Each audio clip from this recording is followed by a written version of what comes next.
안녕하세요. 저는 중학생 아들을 둔 30대 후반의 아줌마입니다. 마흔에도 초혼을 하는 요즘 아직 마흔도 안 된 제게 중학생 아들이 있다는 게 놀라실 수도 있겠다 싶네요. 보통 아들 또래의 학부모들은 저보다 10살도 많은 분들이 흔하기에 이 나이에 중학생 아들이 있는 제가 좀 특이한 편이기는 하죠. 제가 대학 졸업하기도 전에 임신을 하는 바람에 결혼을 일찍 하게 되었거든요.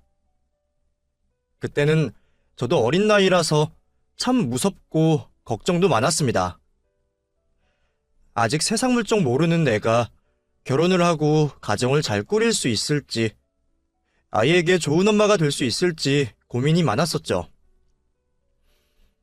저와 남편은 대학 시절 같은 학교에서 선후배로 만난 사이였어요. 남편은 저의 첫사랑이자 첫 남자친구였고 그 시절 저의 유일한 편이자 제 모든 것이었어요. 겨우 남자 하나를 가지고 그렇게 표현한다는 게 우스울지 모르겠지만 그때 제 사정이 정말 그랬습니다. 중학교 시절 부모님을 잃고 하루아침에 고아가 되면서 그 후로 저는 늘 혼자였거든요. 안타깝게도 부모님이 일찍 돌아가셨던 저는 그 후 친척들에게 맡겨져 자라게 되었고 저의 학창시절은 외로움과 두려움으로 가득 차 있었어요. 걷어주신 친척분들께는 감사하지만 그분들이 저를 반기지는 않으셨거든요. 저는 어쩔 수 없이 눈칫밥을 먹으며 자랐고 어린 나이에 그런 생활은 저를 무척 지치게 만들었습니다. 한창 예민하고 감수성 풍부할 나이에 눈치를 보는 것부터 배우며 의지할 곳 하나 없이 지내다 보니 저는 늘 불안한 마음으로 이리저리 휘둘리며 자랄 수밖에 없었습니다. 그런 제가 비뚤어지지 않은 게 다행일 정도였죠. 그래도 다행히 부모님을 생각하며 버텼던 저는 학교 공부를 게을리하지 않으며 대학 진학에 성공할 수 있었습니다. 부모님이 남겨두신 얼마 안 되는 재산으로 대학 등록금을 내고 자취를 시작한 저는 또다시 혼자가 되었습니다. 더 이상 눈칫밥 먹지 않아도 되어 좋기는 했지만 아무도 없이 혼자라는 건 정말 두려운 일이었어요. 그나마 같이 밥 먹을 사람도 없다는 게 참 쓸쓸하더라고요. 그래서 저는 늘 정에 고팠던 것 같습니다. 나약한 마음 탓에 누가 저한테 작은 호의라도 보여주면 금세 기댈 수밖에 없었죠. 한창 그럴 시기에 저는 남편을 만나게 되었고 남편은 고아인 저의 사정을 안타까워하며 저에게 좋은 남자친구가 되어주었습니다. 선배로서 오빠로서 저를 다정하게 챙겨주는 그 사람에게 저는 점점 더 의지할 수밖에 없었어요. 그래서 그때 제게는 남편이 전부나 다름없었죠. 그렇다고 그렇게 일찍 결혼을 할 생각은 없었습니다. 저도 제 나름의 꿈이 있었고 부모님이 마지막으로 남겨주신 돈으로 공부를 하기에 대학 졸업을 하고 제 몫을 해가며 부모님께 보람이 되고 싶었어요. 그래서 대학 졸업만 하면 곧장 취업해서 제 앞가림을 하려 생각하고 있었죠. 하지만 저는 안타깝게도 대학 졸업장을 따지 못했습니다. 4학년에 올라가 졸업 학기만을 남겨두었던 제가 임신을 했다는 것을 알게 되었거든요. 겨우 23살 나이에 임신 사실을 알게 된 저는 걱정을 나누고 상의할 부모님도 없이 너무 두렵고 걱정스러웠습니다. 그런 제가 의지할 곳은 남자친구밖에 없었고 저는 당시 남자친구였던 남편의 의견대로 학교를 그만두고 결혼을 하기로 했습니다. 시어머니께 처음 인사를 드리며 임신 소식을 전했던 날 저는 차마 저를 어찌하지 못하시고 노려보시는 시어머니를 보게 되었어요. 어쩔 수 없이 결혼을 허락하시면서도 고아인 저를 마음에 안 들어 하신다는 걸 느낄 수밖에 없었습니다. 저라고 반대하는 결혼을 하고 싶었던 건 아니지만 그때 저한테 다른 선택지는 없었어요. 저는 저를 책임지고 행복하게 해주겠다는 남편의 말을 믿을 수밖에 없었고 그렇게 이른 나이에 한 남자의 아내이자 엄마가 되었습니다. 당시 남편은 취업 준비를 하던 백수였고 저는 졸업도 하지 못한 대학생이었기에 그런 저희에게 결혼을 하고 신혼집을 얻을 돈이 있을 리 없었죠. 어차피 배도 불러오니 결혼식은 포기였고 결국 저는 시댁으로 들어가 신혼을 시작하게 되었습니다. 아직 젖살도 빠지지 않은 어린 나이에 저를 반기지도 않는 시댁으로 들어간다는 건 제 발로 지옥불에 뛰어드는 것과 마찬가지였지만 저는 남편을 믿으며 결혼 생활을 시작할 수밖에 없었습니다. 눈칫밥을 하도 먹어서 남의 집 살이는 지긋지긋하다 싶었는데 제 팔자가 그런지 결국 그렇게 되었네요. 그렇게 시댁살이를 시작하게 되었지만 역시 시어머니는 저를 참 싫어하셨습니다. 어머니는 제가 의탁할 곳 없는 고아라는 것을 엄청난 흠으로 여기시며 친정이 없으니 도망갈 곳도 없는 저를 만만히 보시고 참 많이도 괴롭히셨습니다. 남편과 제가 서로 좋아서 연애를 했는데도 시어머니는 제가 순진한 남편을 꼬신 거라며 재탄만 하셨었죠. 너만 아니었으면 우리 아들은 훨씬 좋은 여자 만나서 결혼할 수 있었어. 이래서 부모 없는 것들은 상정도 하면 안 되는데 말이야.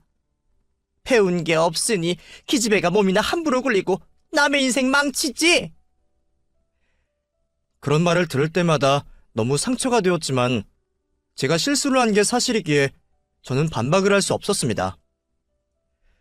그러게 내가 좀 더 조심을 했더라면 좋았을 텐데 싶은 생각을 저 역시도 했었으니까요. 그렇게 괴롭히시는 시어머니 때문에 저는 임신 기간 동안에도 제대로 쉴 수 없었습니다. 어렵게 취직한 남편이 돈 벌러 나가 있는 동안 저는 그런 남편보다 더 힘들게 집안일을 해야 했으니까요. 우리 아들은 너 먹여 살린다고 밖에 나가서 고생하는데 네가 마음 편히 누워있으면 되겠어? 네 밥값이라도 해야 하니까 앞으로 우리 집 살림은 네가 다 해라. 제가 시댁에 들어간 후로 시어머니는 당연하게도 저한테 모든 살림을 시키셨고 저는 시댁에 얹혀 산다는 죄로 그런 시집살이들을 당연스럽게 받아들여야 했습니다. 점점 불러오는 배로는 혼자 자리에서 일어서는 것도 힘든데 그 몸으로 눈 떠서부터 잠들 때까지 집안일을 해야 했으니 어떻게 힘이 안 들겠어요? 심지어 제대로 살림이라고 배워본 적 없던 저였으니 말입니다. 살림이라고는 남의 집 얹혀 지내며 눈치껏 설거지하고 청소한 거나 혼자 자취하며 지낸 게 전부였던 제가 시어머니와 시누이까지 4인 가족의 살림을 하기는 버거운 일이었습니다.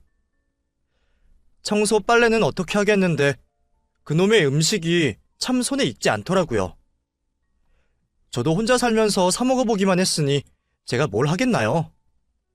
겨우 나물이나 무칠 줄 아는 제게 시어머니는 김장을 시키시는 분이셨습니다. 너는 이런 것도 할 줄 모르고 뭐 했어? 아무리 가르쳐줄 부모가 없었다고 해도 애가 눈치껏 할 줄은 알아야지. 배워먹은 것도 없는 게 눈치코치도 없으니 이걸 어디다 쓸 거야? 에이그, 우리 아들은 이런 모질이가 뭐가 좋다고 데리고 다녔을까? 너, 이거 죽이 되던 밥이 되던 너 혼자 해라. 혼자 다 해놓기 전까지는 오늘 잠도 못 잘 줄 알아. 알겠어? 그렇게 매일 욕먹고 혼나가면서 배우다 보니 어쩔 수 없이 음식이 빨리 늘기는 했네요. 남들은 몇 년 동안 요리학원 다녀도 못한다는 요리를 저는 단기간에 다 배워야 했거든요. 그마저도 시어머니가 가르쳐주시는 게 아니라서 저 혼자 책 보고 인터넷 뒤져보며 배웠었죠. 시어머니가 가르쳐주신다고 해도 구박밖에 안 하실 테니 저는 차라리 그 편이 나았습니다. 그래도 하다 보니 제가 요리에 재능이 있었는지 생각보다 손맛이 괜찮았어요. 늘 저더러 손도 느리고 둔하다고 구박만 하시던 시어머니도 제 요리 가지고는 타박을 안 하셨으니까요. 쿰뱅이도 구르는 재주가 있다 그러더니 네가 그래도 할 줄 아는 게 있긴 있구나. 음식은 꽤 하네. 처음에 시집 와서는 김치도 담글 줄 모르고 뭐 하나 제대로 하는 법이 없더니 거 봐라. 너도 하니까 다 되잖아. 이러니 내가 너를 혼을 안 낼 수가 있니?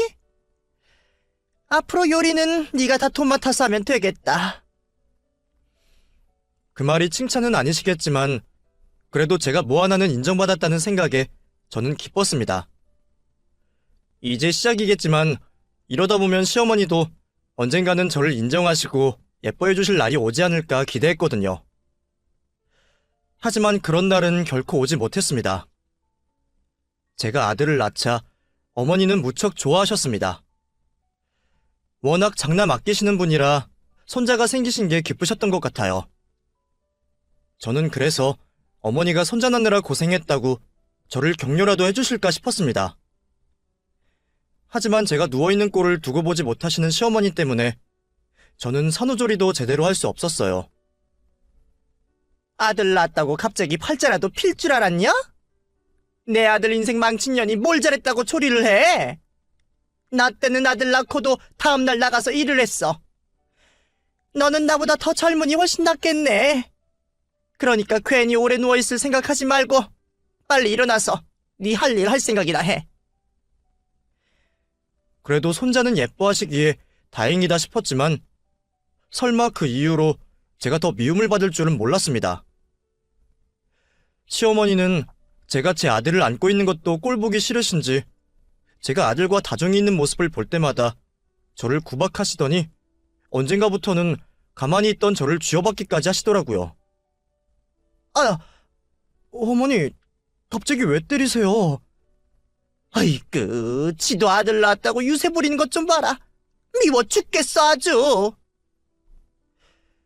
그렇게 밉다는 이유로 이유 없이 저를 때리시던 어머니는 그 후로 점점 더 저를 심하게 때리기 시작하셨습니다. 국이 짜다고 등짝을 때리시고 설거지를 오래 했다고 팔뚝을 꼬집으셨어요. 처음부터 메타작이 아닌 그런 자잘한 것들로 시작해서 그런지 제가 반항을 하기도 전에 폭력은 자연스럽게 스며들었습니다. 그리고 어느 순간부터는 시어머니가 제 머리통을 때리고 손찌검을 하시는 게 일상일 정도가 되었습니다. 남편도 처음에는 그런 시어머니를 보며 놀라서 말리더니 시간이 지날수록 어느새 익숙한 듯 방치하기 시작했어요. 그래도 내 편일 거라 믿었던 남편마저 어느 순간부터 남의 편이 되더라고요. 결혼 생활이 길어지면서 변해가던 남편은 자기 혼자 돈을 벌어 처자식을 먹이는 게 억울한 건지 제가 집에서 놀고 먹는다며 저를 무시하기 시작했습니다. 너 살쪘냐? 아주 혼자 팔자 좋아 보인다. 집에서 놀고 먹기나 하니 살이나 찌지. 이러니까 네가 엄마한테 욕을 먹는 거야. 대체 네가 집에서 뭘 하는 게 있기나 해? 나도 집에서 하는 거 많아. 맨날 살림하고 밥하는 건 쉬운 줄 알아? 나도 하루 종일 바쁘다고. 야, 네가 몰라서 그러나 본데 밖에 나가봐. 밖에서 일하는 여자들도 집에서 애 키우고 살림하고 다 해. 근데 너는 돈 벌어다 주는 내 덕에 집에서 살림만 하는데 그게 하는 게 많은 거냐? 아주 요리 좀 한다고 유세를 부리지? 너는 편히 사는 거 감사하게 생각해야 해. 그러니까 불평하지 말고 엄마한테 더 잘하란 말이야. 저도 아이 키워놓고 나가서 일을 하고 싶었어요. 손자 아끼시는 시어머니가 대신 아들을 봐주시면 저도 나가서 아르바이트라도 해서 돈벌이를 하고 싶었죠. 그런데 시어머니는 제가 손자 육아에 소홀한 게 싫으셨는지 아니면 아들 내조를 안 할까 걱정이셨는지 무슨 이유에선지 몰라도 저를 나가지 못하게 하셨습니다. 네가 나가서 벌어야 뭘 얼마나 번다고? 그런 생각할 시간에 집안일이나 잘하고 애나 잘 키워라. 네가 집에서 잘해야 남편이 마음 편히 바깥 일을 하지. 괜히 돈 번다고 나대다가 네 남편 앞길 망치지 말고 너는 집에서 하던 일이나 잘해. 그리고 시어머니는 그런 저를 시댁식모 취급하며 일을 시키셨습니다. 친정이 없어서 만만하신지 늘 매타작을 하시면서 말이죠. 저는 매일 욕을 먹고 매를 맞으면서 온갖 집안일을 다 해야 했습니다. 매일 살림하면서 남편의 아들 챙기는 것도 버거운데 그 와중에 시누이네 반찬까지 해줘야 했거든요. 그나마 제 손맛이 괜찮다는 이유로 저는 그렇게 살았습니다. 일주일에 한 번씩 반찬에 김장에 명절과 제사 음식은 당연하고 심지어 매년 식구들 생일상도 제가 차려야 했습니다. 신우가 결혼한 뒤로는 신우 남편 생일까지 제가 차려야 했죠. 제 생일상도 제 몫이었습니다. 제 생일은 구실일 뿐 결국 시댁 식구들 모이기 위한 잔칫날에 불과했지만 그래도 내 생일날 모인 이후로 거칠의 인사 정도는 들을 수 있었기에 저는 그마저도 감사했습니다. 천에 고아라 내 생일도 축하받지 못할 제가 식구들과 둘러앉아 밥 한 끼라도 같이 먹을 수 있는 게 얼마나 감사한 일이겠어요. 물론 남편과 아들의 저희 세 식구만 있다면 제일 좋겠지만 마누라 무시하며 무심한 남편이 제 생일을 기억할 리도 없죠. 그래서 저는 그나마 어머니 덕에 제 생일이라도 챙길 수 있었던 거라 생각했어요. 하지만 허울뿐인 생일인지라 제 생일에는 늘 제가 좋아하는 음식이 아닌 잔치 음식들이 올라가곤 했습니다. 저는 별로 좋아하지 않는 잡채며 양장피에 구절판까지 시어머니가 제 생일마다 요청하시는 음식들이 늘 있었거든요.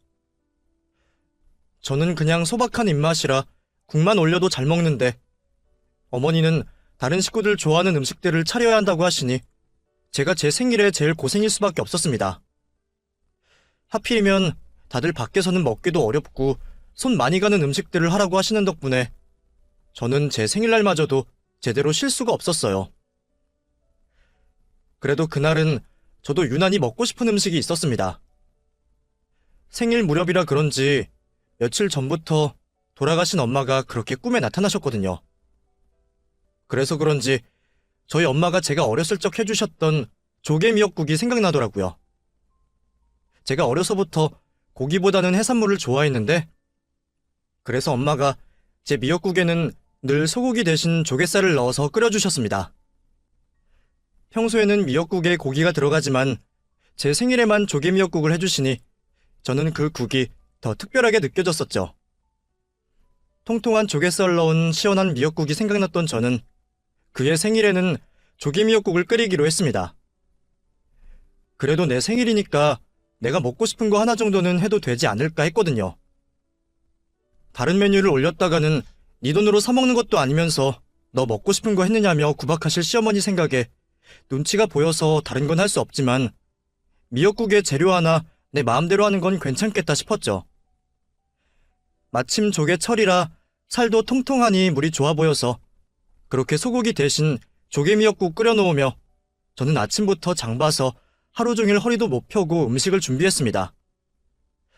자기 생일상 차리느라 그렇게 고생하는 여자가 또 있을까 궁금해하면서 말이죠.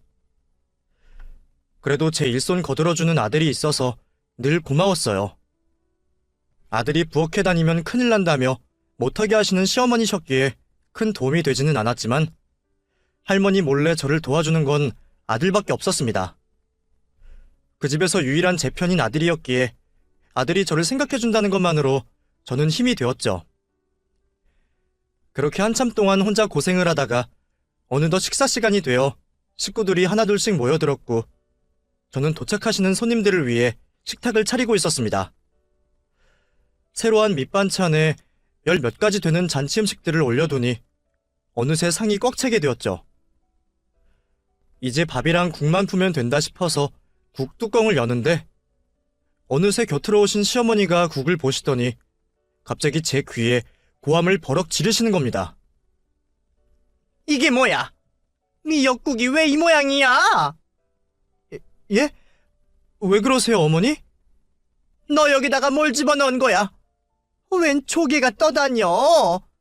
너 미역국에 조개 넣었냐? 예, 올해는 조개미역국을 해봤어요. 누가 네 마음대로 미역국에 조개를 집어넣으래? 누가 미역국에 조개를 넣어 먹어? 우리 집 식구들 다 소고기 미역국만 먹는 거 몰라서 그래? 이 빌어먹을 거사! 죄송해요, 어머니. 잘못했어요. 크지도 않은 집인지라 시어머니 고함 소리가 거실까지 들리지 않을 리가 없었죠. 시어머니 고함 소리에 온 식구들이 부엌으로 구경을 왔고 다들 저를 보며 한마디씩을 거드는 겁니다. 너 네가 먹고 싶어서 그런 거지? 그러면 너나 처먹지. 식구들 다 불러놓고 이게 뭐 하는 짓이야? 얘가 이런 애다. 지 밖에 모르고 이기적인 거지. 이 집에 해물 좋아하는 사람 너 말고 더 있냐? 언니, 우리 집 식구들 해물 싫어하는 거 몰라요? 그냥 하던 대로 하지. 왜 안 하던 짓을 해서는. 그러게, 당신 잘하다가 왜 또 갑자기 삐딱선이야? 반항이라도 하는 거야? 내 생일날 내가 내 손으로 생일상 차리면서 미역국에 조개 좀 넣은 게 그렇게나 죽일 죄인가요? 저도 식구들이 조개를 못 먹는 사람들이면 안 했겠죠. 근데 다들 알러지가 있는 것도 아니고 제주도 가서 성게미역국은 맛있다고 먹고 밖에서는 홍합이며 백합이며 들어간 국들 시원하다고 잘 먹는 사람들이 그런 걸로 나무라는 건 핑계뿐이다 싶었습니다. 취향이 아닐 수는 있지만 그 상위의 음식이 미역국만 있는 것도 아니고 다른 것들은 다 식구들 위해서 차리고 그저 미역국에 재료 하나 내 마음대로 했을 뿐인데도 저는 그런 욕을 먹어야 했어요. 신우 남편까지 혼나는 제 모습을 구경하고 있는 걸 보자 저는 울컥 눈물이 차올랐습니다. 맨날 혼나고 구박당하는 저라고 어떻게 매번 아무렇지 않을 수가 있겠나요? 내가 내 생일에 축하는 못 받을지언정 이런 꼴을 보여야 한다는 게 억울하고 서럽기만 했습니다. 너 고개 안 들고 뭐해? 지금 반항하는 거냐? 너한테 잔소리하는 셈이 꼴도 보기 싫다 이거야. 어디 고개를 쳐박고 시위를 하고 있어. 눈물을 흘리기 싫어서 고개를 들지 못하는 모습도 시어머니 눈에는 반항으로 보일 뿐이었습니다. 하지만 눈물을 참아야 했던 저는 고개를 쉽게 들 수 없었죠.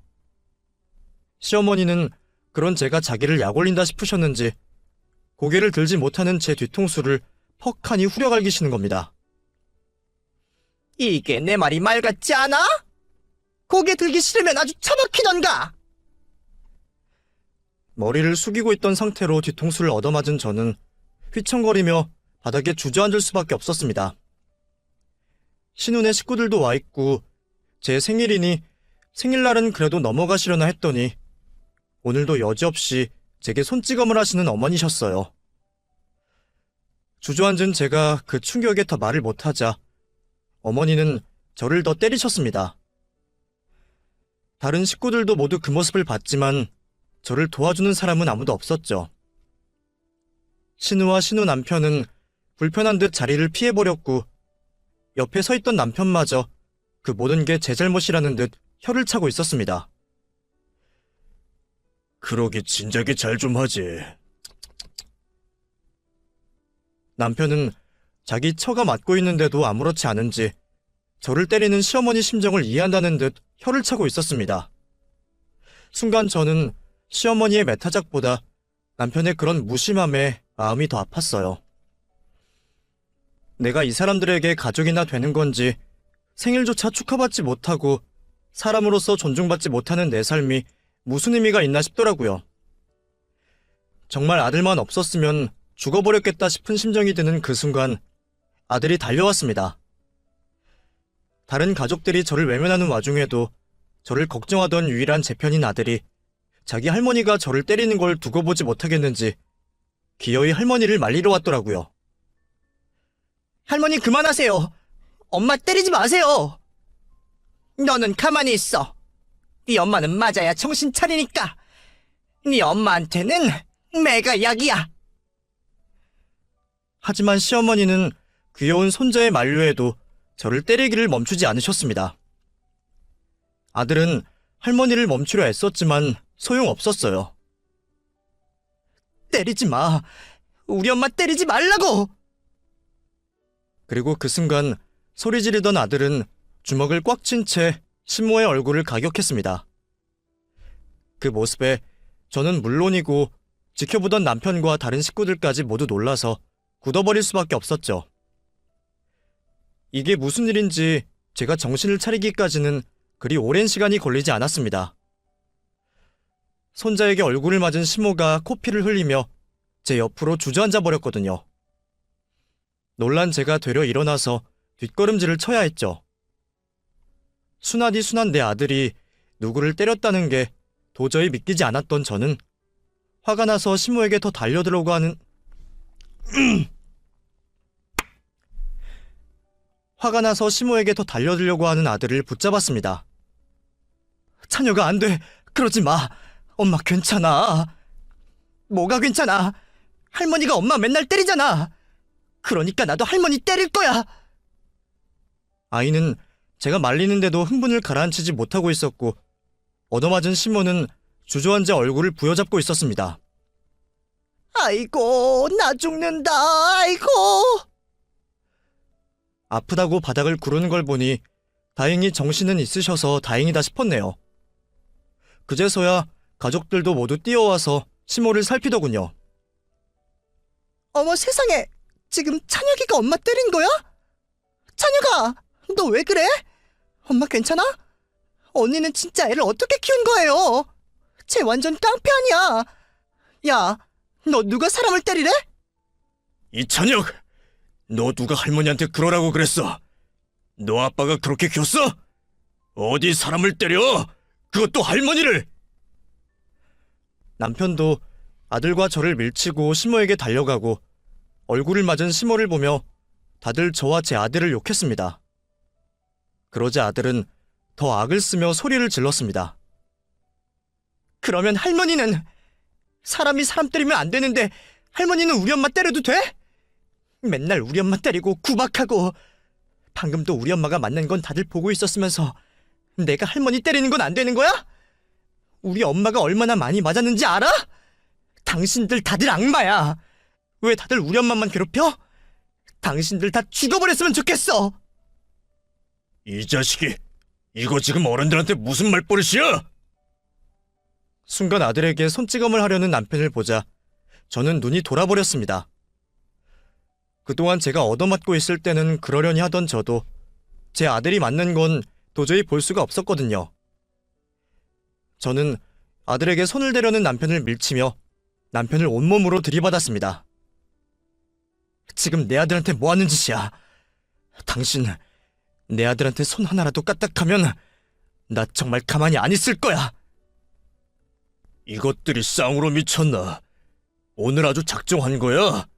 당신이랑 찬혁이랑 둘이서 무슨 짓이라도 하려고? 당신이야말로 뭘 잘했다고 애한테 그래?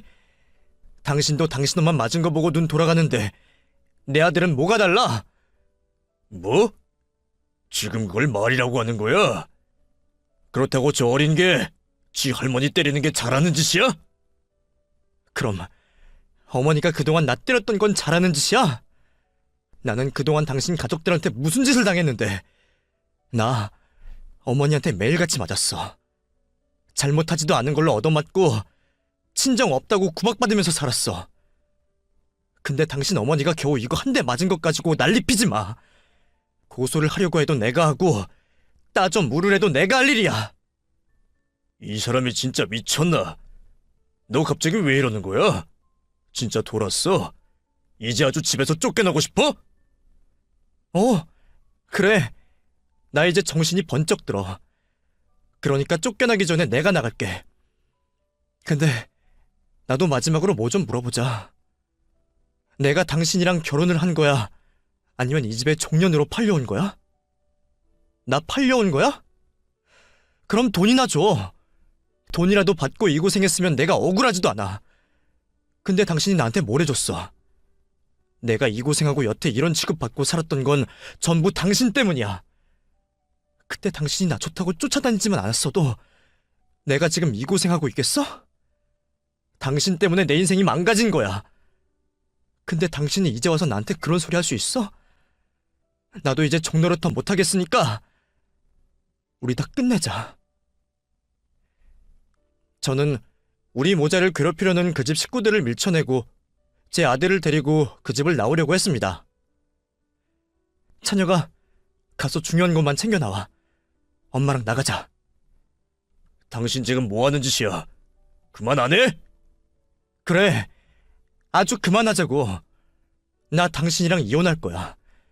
당신 식구들도 지긋지긋하고 당신이랑 더 이상 못 살겠어. 당신 이대로 나가면 진짜 끝이야. 네가 나랑 이혼해서 잘 살 수 있을 것 같아? 네가 돈이 있어 친정이 있어 뭐가 있어? 어차피 애 데리고 나가봐야 갈 곳도 없잖아. 지금이라도 용서 빌면 그냥 넘어가 줄 테니까 객기는 그쯤 무려. 다 끝내겠다며 나가려는 저를 붙잡으면서도 남편은 저한테 전혀 미안해하지 않았어요. 네가 나가봤자 어디 가겠냐는 그 말에 그동안 남편이 나를 어떻게 생각했는지 확실히 알 수 있었습니다. 자기 말대로 제가 친정도 없고 친구도 없으니 제가 절대로 자기를 벗어나지 못할 거라 생각했던 모양이었죠. 그래서 그동안 나를 외면하고도 괜찮다고 생각했나 봅니다. 나는 고아에 갈 곳 없는 사람이었으니까요. 솔직히 저도 당장 나가서 어딜 가야 할지 두려운 마음이 있었지만 남편한테 그런 말까지 듣고 나니 어떻게든 나가야겠다 싶더라고요. 내가 나가서 굶어 죽던 얼어 죽던 내가 알아서 할 테니까 당신은 신경 꺼. 찬혁이는 내가 데려갈 거니까 애 걱정도 하지 말고. 찬혁아, 이제 가자. 짐을 챙겨 나온 아들의 손을 잡은 제가 현관으로 향하자 그 순간 주저앉아 있던 시모가 벌떡 달려와 제 머리채를 잡으려 하는 겁니다. 이년이 지금 우리 귀한 손주 어디 데려가려고? 나가려면 니년 혼자 나가지. 남의 귀한 장손을 왜 데려가? 찬혁아, 이리 와. 할미한테 와. 너는 우리 집 식구야. 전혀 따라가면 안 돼. 나 이제 할머니 손자 아니야. 이 집 식구도 아니고 우리 엄마 아들이야. 그러니까 나는 엄마 따라갈 거야. 손자한테 얻어맞으면서도 손자를 저버리지는 못하겠는지 손자를 붙잡는 할머니를 보며 제 아들은 끝까지 치를 떨었습니다. 아직 성인도 되지 못한 어린아들의 눈으로 보기에도 이 집 식구들이 제정신은 아니었겠죠. 아들은 자기를 붙잡는 시모의 손을 떨쳐내며 먼저 신발을 챙겨 신었습니다. 그러자 시모는 타겟을 바꿔 저를 붙잡고 느려지려 했지만 이번에는 제가 가만히 있지 않았죠. 저는 더러운 시모의 손을 쳐내며 그대로 밀어버렸고 제게 밀쳐진 시모는 바닥으로 쓰러졌습니다. 다시 한번 내 몸에 손대면 당신 그 손모가지도 가만히 안 둘 거야! 그리고 저는 도망치듯 아들의 손을 붙잡고 그 집을 나왔습니다. 뒤에서 누가 쫓아올까 싶어서 나가자마자 택시를 잡아타고 동네를 벗어나야 했어요. 목적지도 없이 무작정 택시를 타면서도 저는 심장이 떨려 혼이 났습니다. 무려 10여 년을 그 집 문턱을 벗어나지 못해서 그런 꼴을 당했었던 제가 이제야 그 집을 벗어나게 되었네요. 아까는 저도 모르게 말이 술술 나왔는데 그 집을 벗어나고 보니 내가 지금 대체 무슨 짓을 한 건지 제대로 이성이 돌아오지 않더라고요. 다만 옆에서 제 손을 잡아주는 아들의 따뜻한 손만 느껴질 뿐이었습니다. 저는 아들과 함께 저의 유일한 지인의 집으로 찾아가게 되었습니다. 이런 일로 연락을 해도 되려나 싶지만 제가 도움을 구할 곳이 달리 없더라고요. 그래도 그 언니라면 나를 도와주지 않을까 싶은 마음에 어쩔 수 없이 전화를 하게 되었죠. 그 언니는 예전에 제가 찬혁이를 낳고서 같은 병원에서 만난 언니였어요. 그때 남편이 돈 아낀다고 6인실을 잡았는데 다른 산모들은 죄다 1인실을 쓰는 바람에 그 병실에 저와 그 언니 둘뿐이었거든요. 언니야, 남편이 돈 아낀다고 그러는 게 아니라 늦게 와서 병실이 없어서 그랬던 거지만 덕분에 제가 친구를 사귀게 되었죠. 언니와 저는 그렇게 병원 동기가 되었고 그 후로도 아이들 문제로 가끔씩 연락을 하고 지냈습니다. 저는 매일 시댁에 시달리고 언니는 일하느라 바빠서 자주 만나지는 못했지만 왠지 그 언니랑은 자주 만나지 않아도 꾸준히 연락을 주고받으며 안부를 묻곤 했었어요. 제가 시댁을 도망쳐 나왔던 그날도 아들을 빼고 저한테 유일하게 생일 축하 인사를 해주었던 사람이 그 언니였습니다. 사실 언니도 제 시댁 사정을 대충은 알기에 그전부터 이혼 얘기를 했었거든요. 어쩌면 그래서 제가 집을 뛰어나왔다고 하면 언니가 도와주지 않을까 싶었어요. 다행히 언니는 갑작스럽게 찾아온 저를 흔쾌히 반겨주었습니다. 세상에, 진이야, 갑자기 이게 무슨 일이야? 어머, 찬혁이도 왔구나. 춥겠다. 얼른 들어와. 언니, 나 집 나왔어. 남편이랑 이혼하려고. 지난 몇 년 동안 저희 시댁과 남편 이야기를 들으며 이혼하려고 노래를 부르던 언니도 제가 설마 제 생일날 이혼을 결심하게 될 줄은 몰랐을 겁니다. 그래서 많이 놀라 보이던 언니는 그럼에도 저를 정말 따뜻하게 받아주었어요. 몇 번 와보지 못했던 언니 집은 마치 친언니가 있었더라면 이랬을까 싶을 정도로 친정집에 온 것처럼 따뜻했습니다. 언니는 저와 아들이 진정할 수 있도록 기다려준 뒤 제게 상황을 물었습니다. 제가 언니와 얘기를 나누는 동안 저희 아들은 동갑 친구인 언니 아들과 방에 들어가 있었죠. 애들은 게임이라도 하라고 했으니까 이제 편하게 얘기해봐. 대체 무슨 일이 있었던 거야? 아까 문 여는데 네가 귀신이라도 본 것처럼 넋 빠져서 있었던 거 알아? 거기다가 그동안 잘 참던 애가 갑자기 생일날 이혼을 하겠다니 이게 무슨 일이니? 오늘 식구들이랑 다 같이 생일밥 먹는다고 했잖아. 지금쯤 한참 밥 맛있게 먹고 잘 있겠다 싶었더니 설마 집에서 무슨 일이라도 있었던 거야? 어렵게 찾아왔으면서도 순간 말을 꺼내기가 쉽지 않았습니다. 제가 그동안 언니에게 한풀이 하듯이 시댁 얘기를 몇 번 한 적은 있었지만 그건 그냥 시어머니가 저를 고아라고 구박하고 남편이 제게 무심하다는 것과 제가 돈 때문에 걱정한다는 것 정도였죠. 제가 시모에게 매일 얻어맞고 사람 구실도 못 받는다는 건 말을 하지 못했었어요. 저도 그 와중에 창피한 게 있기는 있었는지 다른 시댁 식구들 생일상까지 차리고 내 생일상마저 내가 차리면서도 생일 미역국에 조개 넣었다고 얻어맞고 산다는 소리는 차마 제 입으로 할 수가 없었거든요.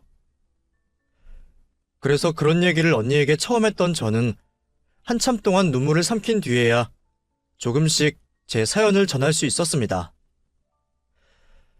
제가 그동안 시모에게 시집살이를 넘어 인격모독을 당하며 별것 아닌 일로 맞으며 살았던 이야기를 듣게 된 언니는 충격에 말을 잇지 못했어요. 저도 그동안 매일 당하다 보니 그냥 일상이라 별것 아닌 것처럼 느꼈던 것 같은데 막상 저도 제 입으로 얘기를 꺼내보니 내가 참 험한 꼴을 당했다는 걸 뒤늦게서야 깨닫게 되었습니다. 남들이 듣기에는 놀랄만한 일이 저한테는 너무 익숙한 일상이었다는 게 또 다른 충격이었죠. 너 바보야? 그런 걸 왜 참고만 있었어? 그런 일이 있으면 진작 뛰쳐나왔어야지. 언니도 알잖아. 나 친정도 없고 갈 곳 없는 거. 대학 졸업도 못하고 남편 만나서 찬혁이 낳고 돈도 뭣도 없는 내가 이혼 결심이 어떻게 쉬워. 솔직히 오늘 찬혁이가 자기 할머니한테 그러지 않았더라면 나 오늘도 참았을 거야. 사람이 웃긴 게 그런 일을 계속 당하다 보면 익숙해지나 봐. 나 방금 언니한테 말하기 전까지는 내가 당한 일이 그렇게 특별한가 싶기까지 했었다? 근데 놀라는 언니 표정 보니까 내가 그동안 많이 참기는 했나 보다 싶네. 아유, 답답하. 순디가 누가 구하라고 그렇게 당하고만 살아. 남들 같았으면 진작 이혼하고 갈라섰어. 그리고 네가 왜 도움받을 것이 없어? 오늘 나한테 도와달라고 찾아온 거 아니야? 우리가 피나눈 자매는 아니지만 십수년 알고 지냈어. 내가 너한테 그 정도 도움도 못 줄 거라고 생각했어? 그래도 너보다 찬혁이가 낫다. 너는 바보같이 당하고만 살았는데 찬혁이 쟤는 이제 좀 컸다고 자기 엄마 지킬 줄도 안 해. 네가 그래도 자식 하나는 잘 키웠나 봐. 원래 옛말에 남편 복 지질이 없어도 자식 복 있으면 다 산다고 그랬어. 그러니까 너도 찬혁이만 있으면 잘 살 수 있어. 그 말이 저한테는 참 위로가 되었습니다. 그동안 내가 남편과 이혼을 하면 아들이 힘들 거라 생각해서 이혼 생각을 못했는데 그러고 참고 사는 게 오히려 아들에게 못할 짓이라는 말이 제가 이혼을 결정하는 데 힘이 되더라고요. 남편 없이도 아들 덕에 산다는 게 맞는 말이다 싶었죠. 언니는 자기가 무슨 일이 있어도 저와 찬혁이를 도와주겠다며 이번에야말로 꼭 이혼을 하라고 해주었습니다. 그 말에 저는 기필코 남편과 이혼을 하고 포기했던 제 삶과 행복을 되찾기로 결심했죠. 찬혁아, 엄마, 아빠랑 이혼할 거야. 그럼 너 엄마랑 같이 살 거야? 당연하지. 그러려고 같이 집 나온 거 아니야? 나는 엄마가 어디 가든 따라갈 거야. 근데 그러면 앞으로 힘들어질 수 있어. 엄마가 일자리 구하려면 오래 걸릴지도 모르고 남의 집에서 눈칫밥 먹으면서 살아야 할지도 몰라. 엄마가 어릴 적에 그렇게 살아봐서 그게 얼마나 힘든지 알거든. 그래서 찬혁이한테는 그런 일 안 만들어주고 싶었는데 엄마가 아빠랑 이혼하면 얼마나 더 힘들어질지 몰라. 그래도 괜찮아? 그런 건 다 괜찮아. 밥 못 먹고 돈 없는 것보다 엄마가 힘든 게 더 싫어. 그러니까 이혼해, 엄마. 저는 훌쩍 자라서 제 편이 되어준 아들에게 너무나 고마웠습니다. 어느새 이렇게 커서 나를 위로해주는 건지 늘 어린애 같기만 하던 아들이 이제는 저보다 어른처럼 든든해 보이더라고요. 아들까지 그런 말을 해주니 저도 더 이상 핑계를 댈 수는 없었죠. 고생을 감수하더라도 이혼을 하라는 아들의 말처럼 저는 무슨 일이 있어도 남편과 제대로 이혼을 하기로 했습니다. 위자료나 재산 분할을 받겠다고 소송을 할 생각은 아니었습니다.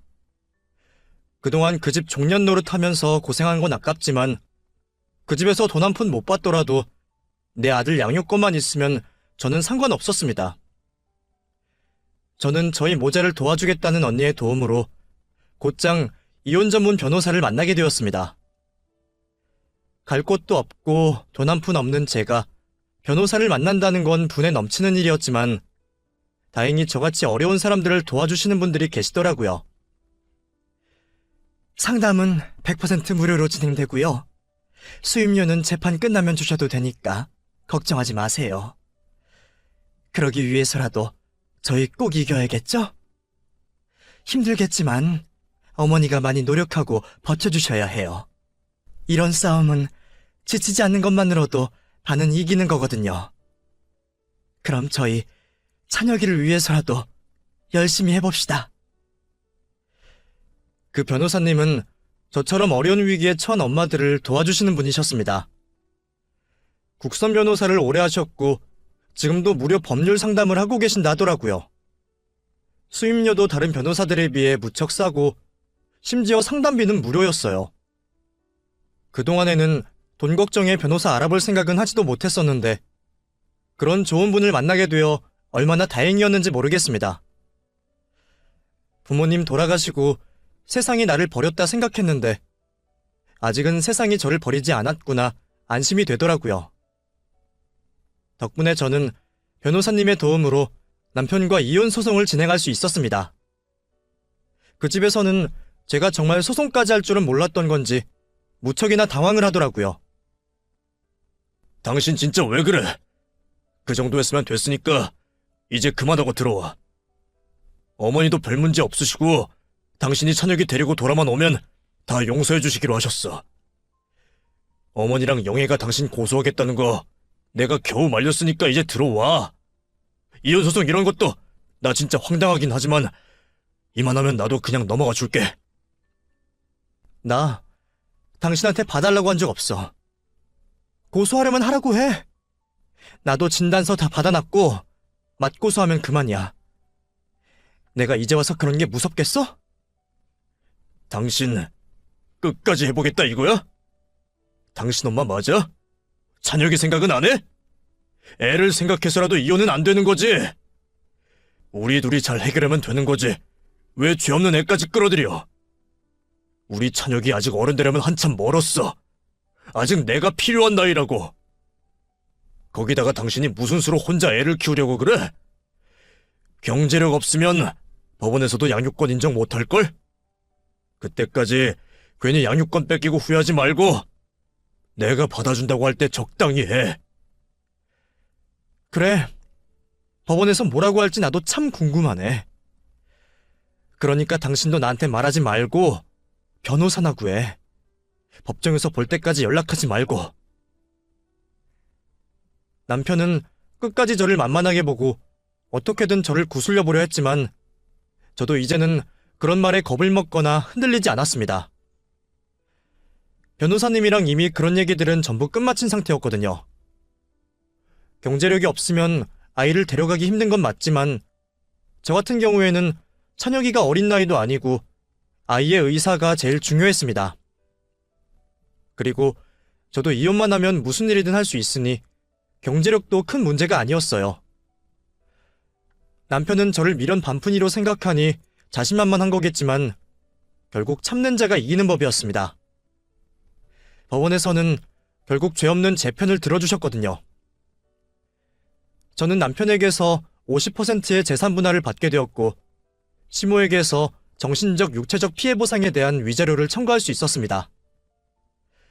그리고 아들의 의견에 따라 아이의 양육권은 제가 가져가기로 했죠. 판결을 받고서도 남편은 받아들일 수 없다며 난리를 피웠지만 감정에 호소한다고 해서 결과가 달라질 일은 없었습니다.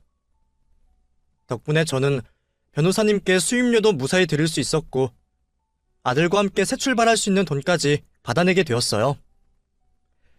변호사님이 아니었더라면 돈 한 푼 못 받고 겨우 이혼만 하기에도 힘들었을 텐데 제게는 정말 은인이셨습니다. 이혼을 하고서 생각해보니 저한테 든든한 지원군이 꽤 많았더라고요. 재판을 도와주신 변호사님과 저를 안전하게 집에서 지낼 수 있게 해준 언니, 그리고 작은 몸으로 엄마를 지키려고 노력한 저희 아들까지. 제 편은 이렇게나 많았습니다. 그걸 그동안 저만 모르고 외롭고 어두운 감옥에서 10수년을 보냈었네요. 덕분에 이제라도 자유를 얻은 게 정말 다행이었죠. 그렇게 오랜 세월 고통받았던 만큼 저도 이제는 더 이상 힘들지 않고 행복해지고 싶었습니다. 그 후로 저는 재산 분할받은 돈으로 아들과 함께 지낼 방을 얻고 집 근처에 작은 가게를 얻게 되었습니다. 제가 무슨 일을 할 수 있을지 곰곰이 생각해봤는데 아무래도 제가 제일 잘하는 일이 딱 하나밖에 없더라고요. 그렇게 나를 미워하던 시댁 식구들마저도 인정할 수밖에 없었던 저의 손맛이었죠. 언니는 제가 반찬 가게를 하면 잘할 것 같다며 적극적으로 응원을 해주었고 덕분에 저는 처음으로 제 가게를 가지게 되었습니다. 세평남짓 가게에서 저희 아들 이름을 걸고 반찬 가게를 차리게 되었죠. 하루 종일 반찬 만드는 건 고되지만 워낙 고생을 해서 그런지 이런 건 고생도 아니에요. 오히려 바쁠수록 돈이 많이 벌리는 거니까 기분이 좋죠. 제 힘으로 돈을 번다는 게 이렇게 즐거운 일인지 저는 이제서야 알게 되었네요. 제 나이 이제 곧 40이 적은 나이는 아니지만 새 출발하기에는 꽤 이른 나이가 아닐까 싶어요. 잘못된 결혼으로 저의 20대 청춘은 모두 저버렸지만 이제서야 자유를 찾게 된 저는 앞으로 다가올 제 40대를 더 행복하게 맞이할 수 있을 것 같습니다. 그럼 여러분들도 저와 저희 아들의 행복을 빌어주시기를 바라며 눈물겨웠던 저의 이야기는 여기서 마무리하도록 하겠습니다. 감사합니다.